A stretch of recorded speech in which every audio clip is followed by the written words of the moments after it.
그 전에 잘 대답하다가 뭔가 약간 앞뒤가 안 맞는 부분에 대해서 반대 신문이 아주 예리하게 딱 들어오잖아요. 그러면 울어버려요 그냥. 반대 신문을 아무리 내가 준비해 가서 이 합리적 의심을 제기하고 하려고 해도 울어버리면 자 중단하세요. 변호인 그런 거 물어보지 마세요. 울면 끝.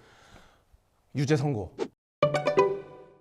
안녕하세요. 옆집 변호사 정성영 이광섭 변호사입니다. 반갑습니다. 반갑습니다. 자 오늘은 저희가 그 걸그룹 출신 그 BJ가 소속사 대표를 성범죄 무고했던 사건을 예. 좀 다뤄볼 건데 제가 한번 사실관계만 간단하게 그렇게 하시죠. 좀 축약해서 한번 좀 말씀을 드리겠습니다. 이 그 걸그룹 출신 그 BJ가 소속사 대표로부터 내가 성폭행을 당할 뻔했다라고 하면서 미수 혐의로 고소했던 사건이 있었는데요. 그런데 나중에 밝혀진 그 CCTV 영상을 보게 되면 BJ가 소속사 대표로부터 성폭행을 당했다라는 그 방에서 나온 직후에 소파에 이렇게 막 거의 뭐 들어누워가지고 전자담배를 막 피고 또 막 립글로스를 바르고 그 다음에 나와서 택시를 기다리면서도 그 소속사 대표랑 막 스킨십을 하고 이제 이런 것들이 CCTV 영상에 다 확인이 된 거죠. 그리고 3일 후에 그 성폭행을 당했다는 그 사무실로 다시 그 여자분이 찾아가서 좀 금전적인 도움을 요청을 하면서 그 대표가 도움을 한번 고려해보겠다라고 하니까 나와서 기분이 좋아가지고 막 폴짝폴짝 뛰고 빙그르 이렇게 막 돌고 이런 까지 이제 CCTV 영상에서 이제 다 확인됐죠. 그리고 또 나중에 밝혀진 바에 의하면 그 BJ가 자기 친구한테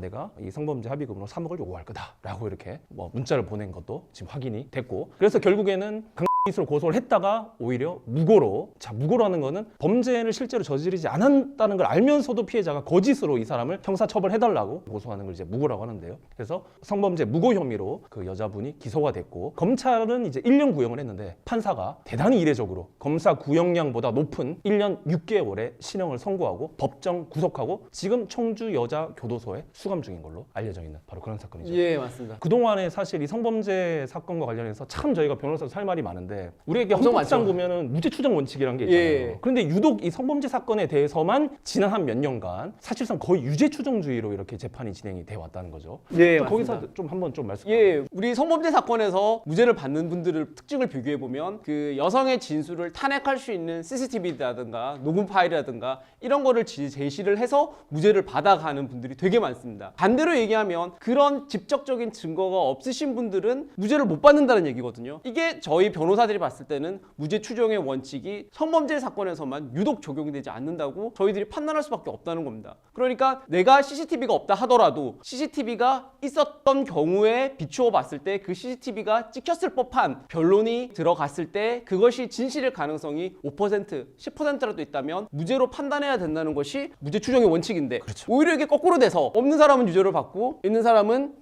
자신의 혐의를 풀 수 있었기 때문에 무죄 추정의 원칙이 전도가 돼서 우리는 뭐 유죄 추정의 원칙이 적용되는 거 아닌가 하는 한단 섞인 자족같이 나오고 있는 상황입니다. 그렇죠.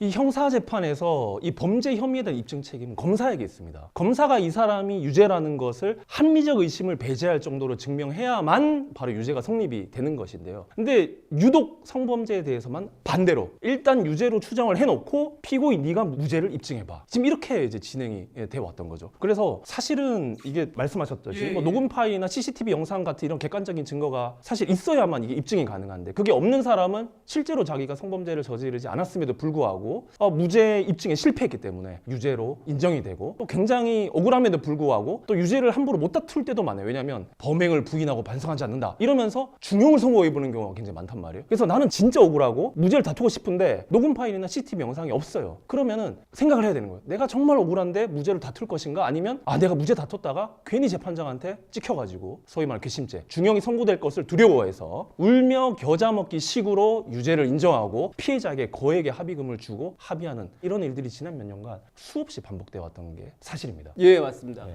이런 경향이 나타나긴 이유가 대법원 판결문에서 그전까지 대법원 판결문에 이런 단어가 들어갈 거라고는 정말 예상치 못했거든요. 근데 성인지 감수성이라는 단어가 대법원 판결문에 그대로 적시가 됐어요. 그게 뭐냐 하면 피해자다움을 강요하지 말라. 물론 대법원 판결문에 그게 그대로 들어간 건 아니지만 피해자가 피해자답지 않은 행동을 보인다고 하더라도 그리고 진술의 일부가 합리적으로 의심할 수 있는 부분이 있다 하더라도 그걸로써 피해자의 어떤 진술의 신빙성을 탄핵하는 직접적인 근거로 사용하지 말라는 것이 우리가 흔히 말하는 성폭행이다라는 넓은 의미에서 성인지 감수성이거든요. 제 의뢰인 경우만 보더라도 중간죄로 고소를 당하셨는데 정말 그 모든 자신이 돌아다닌 행로에 있는 가게에서 찍힌 CCTV를 부탁을 해서 다 구해서 무혐의를 받으셨습니다. 그분 정말로 훌륭하게 잘 대응하셨는데 과연 그분이 입증 책임이 검사한테 있으니까 너희가 입증해봐라 하고 그 노력을 안 했다면 과연 결과가 어떻게 나왔을지를 생각하면 이게 과연 맞는가? 변호사로 봤을 때 양심이 찔리는 부분도 있고 가슴이 철렁하는 부분도 있단 말이에요. 그리고 이번에 최근에 이제 판례 경향이 좀 바뀌었죠, 변호사님?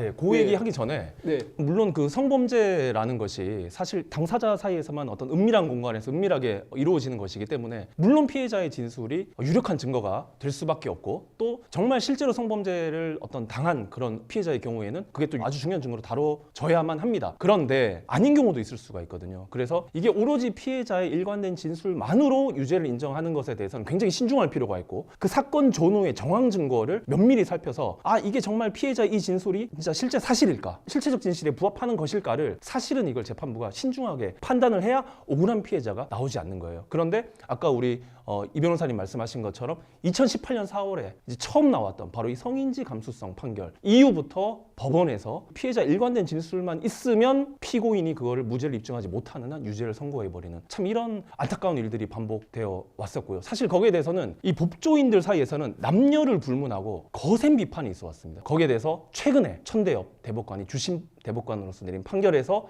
너무나도 당연한 판결을 덧붙이게 됐죠. 덧붙이게. 한번 좀 설명 해 그러니까 주시죠. 피해자다움을 강요하지 말라 혹은 성인지 감수성을 충분히 감안한다고 하더라도 그것이 곧 피해자가 하는 진술을 전후 사정에 비추어서 진실인지 아닌지를 꼼꼼하게 따지기 이전에 그 피해자의 진술을 무조건 수용하면 안 된다는 최근 대법원 판례가 나왔는데 이게 사실 판례가 나오지 않다 하더라도 너무나도 당연한 우리가 상식적으로 법학을 공부하지 않다 하더라도 무죄 추정의 원칙에 비해서 너무나도 당연한 건데 그동안 성범죄 사건에서만 이 당연한 원칙이 잊혀지듯이 되어 왔습니다. 그래서 최근 그 천대엽 대법관님의 판결이 그 부분을 정확하게 지적한 건데요. 우리 변호사들이 생각하는 것은 크게 두 가지 의문점이 있어요. 사실 형사 피해자들은 엄청난 고통을 받거든요. 폭행 사건이든 사기로 인한 재산 범죄든 하고 싶은 말들이 너무 많아요. 그 피해자분들도 너무나도 억울하고 너무나도 답답한 게 사실인데 왜 그분들의 진술에 비해서 성범죄 피해자들의 진술만 유독 합리적인 수준을 훨씬 벗어나서 신빙성을 강하게 인정하는지에 대한 저희 변호사들의 어떤 의문이 계속 있어 왔던 것이 사실입니다. 그리고 피해자다움을 강요하지 말라는 거는 두 가지 의미가 있는데 형사 피해자라고 주장하시는 분들이 추가적인 2차 피해를 당하지 않기 위해서 저희가 그분들의 감정을 잘 보살피고 도와드려야 되는 의미에서 피해자다움을 강요하지 말라는 거는 조금의 의문도 없어요. 전적으로 동의합니다. 근데 그 피해자다움을 강요하지 말라는 의미와 그들이 전후에서 했던 행동이라든지 말이라든지 그런 결과로 남은 사실관계들을 법관이 합리적으로 무죄 추정의 원칙에 비추어서 그 피해자가 실제 그 피해를 입었는지를 검증하는 피해자다움을 강요하지 말라는 것은 전혀 구별되는 의미인데 실무적으로는 그것이 혼용되고 있다는 것이 너무 안타깝습니다. 그렇죠. 이게 그 구별을 해야 될 게 뭐냐면 여러분 이게 피해자다움 강요와 사건 전후 이 정황 증거를 면밀히 살펴서 이 피해자의 진술이 정말 실제 사실일까 이게 정말 실체적 진실에 부합하는 것일까에 대해서 합리적 의심을 제기하는 것은 완전히 구별이 돼야 되고 이거는 사실 존재의 평면을 완전히 달리하는 거예요. 자 예컨대 지금 제가 아까 예로 든 그 BJ 사건에서 그 BJ가 소속사 대표한테 성폭행을 당했다라고 주장한 바로 그 시점 직후에 나와서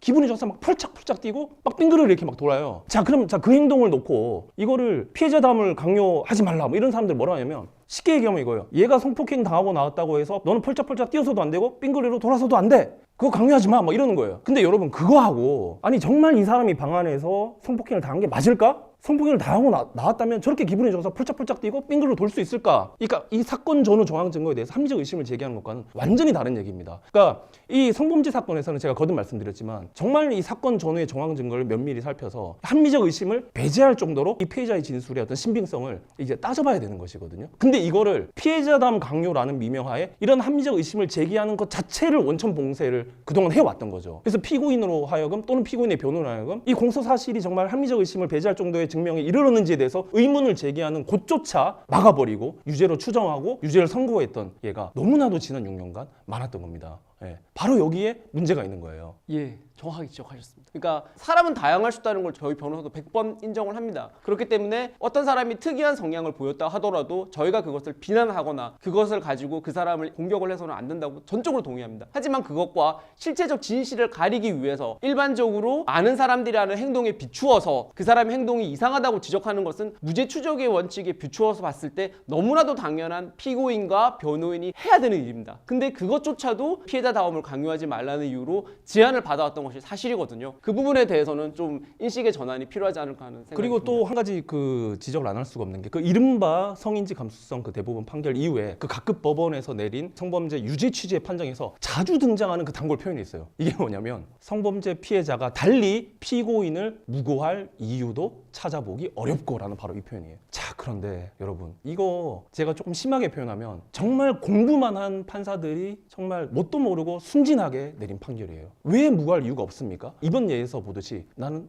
3억 받겠다. 지금 BJ가 했다는 거 아니에요. 자, 1심에서 만약에 성범죄고 유죄로 판단이 대부분 이제 실형이 나옵니다. 그 실형이 나오면 1심에서 무죄를 다퉜던 사람도 2심에서 또 유죄로 인정이 될 것 같기 때문에 바로 피해자를 찾아가서 적게는 수천만에서 많게는 수억의 합의금을 주고 합의를 해야만 2심에서 그나마 집행유예를 풀러낼 수 있어요. 예. 그러니까 합의금을 노리고 얼마든지 무고할 유인이 있어요. 그리고 설령 형사 재판에서 합의금을 받지 않는다 하더라도 형사에서 유죄 판결이 확정이 되게 되면 그 후에 거의 자동으로 민사소송을 겁니다. 나는 성폭행 나간 피해자이기 때문에 불법행위 손해배상 청구하겠다. 그러면서 막 몇 억씩 이렇게 청구를 합니다. 예. 그러니까 무고할 이유를 찾기 어려운 게 아니에요. 무고할 이유는 얼마든지 있고 실제로 제가 실례를 하나 제가 말씀을 드릴게요. 어떤 변호사님이 성범죄 무고를 엄청 많이 했던 여자분 사건을 이제 맡게 된 거예요. 근데 그분이 계속 성범죄 고소를 해서 쉽게 말해서 합의금 장사를 이제 해왔던 분인데 또 어떤 경찰관이 너무 이 사람이 이렇게 성범죄 고소를 자주 하고 거액의 합의금을 자주 받기 때문에 거기에 약간 이상한 낌새를 차리고 수사를 해가지고 이 사람이 무고했던 거를 밝혀냈던 사건이 있어요. 그래서 실제로 이제 기소가 됐는데 변호사님이 이 사건을 맡고 나서 그 기록을 살펴봤는데 야,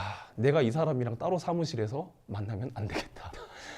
내가 사무실에서 따로 만나거나 회의실에서 단둘이 미팅하면 이 사람이 심지어 나도 하지도 않는 걸 했다고 하면서 성범죄로 얼마든지 무고할 수 있겠다는 판단이 들어서 이분에 대해서는 전화 통화만 하면서 실제로 변론을 했던 이런 진짜 웃지 못할 총구까지 이게 여러분 실제로 있었습니다. 예. 이게 정말 현실이었는데 아까 제가 말씀드렸지만 종래에는 사실 사건 전후 정황 증거에 대해서 합리적 의심을 제기하는 것조차 약간 좀 금기시가 됐었고 그러니까 실제로 우리가 형사 재판에 보면 피해자를 증인 신문을 해요. 형사 재판 제일 중요한 게 뭐냐면 바로 변호인의 반대 신문입니다. 이 사람이 진술이 정말 일관되고 사건 전의 정황 증거랑 맞아 떨어지는지 아닌지를 제가 일일이 이렇게 검토를 하고 쉽게 말해서 깨고 했을 때 무죄가 나오는 건데 이거 자체가 금기시되고 그다음에 이 사람이 진술이 약간 어긋나는 부분이 있거든요. 일관되지 않는 부분 또 사리에 맞지 않는 부분에서 물어보면 그동안 재판 어떻게 진행했냐면 이 성범죄 피해자분이 나오신 분이 그냥 울어버려요. 그 전에 잘 대답하다가 뭔가 약간 앞뒤가 안 맞는 부분에 대해서 반대 신문이 아주 예리하게 딱 들어오잖아요. 그러면 울어버려요. 그냥 울어버린 재판장은 변호인 신문 그만하세요. 아, 정말 이렇게 진행돼 왔어요. 진짜 여러분 농담이 아닙니다. 그래서 반대 신문을 아무리 내가 준비해 가서 이 합리적 의심을 제기하고 하려고 해도 좀 하다가 이제 들어막힌다 하면은 울어버리면 자 중단하세요. 변호인 그런 거 물어보지 마세요. 울면 끝. 유죄 선고. 그런데 이 천대엽 대법관 판결이 시사한 바는 뭐냐면 사건 전후 정황 증거를 면밀히 살펴라. 거기에서 합리적 의심을 제기하는 걸 막지 마라. 그래야 정말 실체적 진실에 입각한 정말 이 공평타당한 판결 선고가 가능하다. 그래야 억울하게 정말 이 성범죄 무고를 당한 사람도 생기지 않고 그리고 또 실제로 또 성범죄를 당한 피해가 맞다면 그렇게 했을 때 오히려 더 정확하고 제대로 된 또 판결이 나올 수 있다라는 너무나도 당연한 원칙을 거듭 천명한 것이고 그로 인해서 형사재판 진행 자체가 원칙적인 모습으로 이제 돌아가는 거죠. 이 성인지 감수성 대법원 판결이 뒤집히기까지 자그마치 6년이 걸려요. 뒤집힌다는 것도 아니고 이게 정상으로 돌아가는데 자그마치 6년이 걸렸어요. 너무나도 당연한 말씀을 판결문에 남긴 것밖에 없는데 맞습니다. 저희 변호사들이 아 이제 분위기 반전이 있다. 판례에 실질적인 변화가 감지된다는 말이 나온다는 것 자체가 6년 동안 정상이 아니었다는 것을 방증하는 거 아닌가 그렇죠. 그렇게 생각이 듭니다. 그래서 이 소위 그 천대엽 그 대법관 판결 이후에 실제로 1심에서 유죄로 그 판결이 선고됐던 것들의 상당수가 항소심에서 지금 무죄로 뒤집히고 있습니다. 그러니까 이것만 보더라도 그동안 얼마나 억울한 피고인들이 많았는지를 저희가 알 수가 있는 거죠. 그리고 사실 이게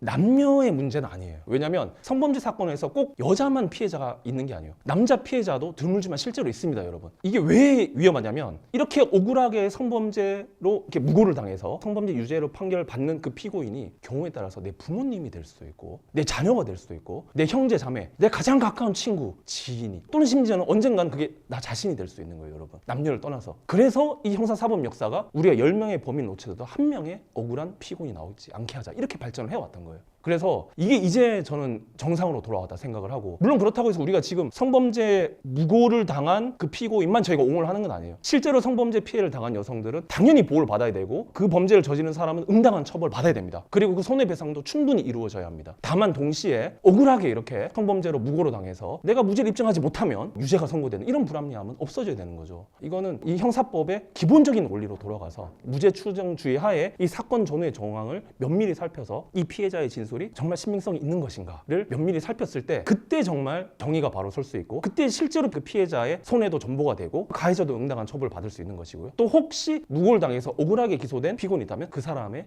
억울함도 풀어질 수가 있는 거예요.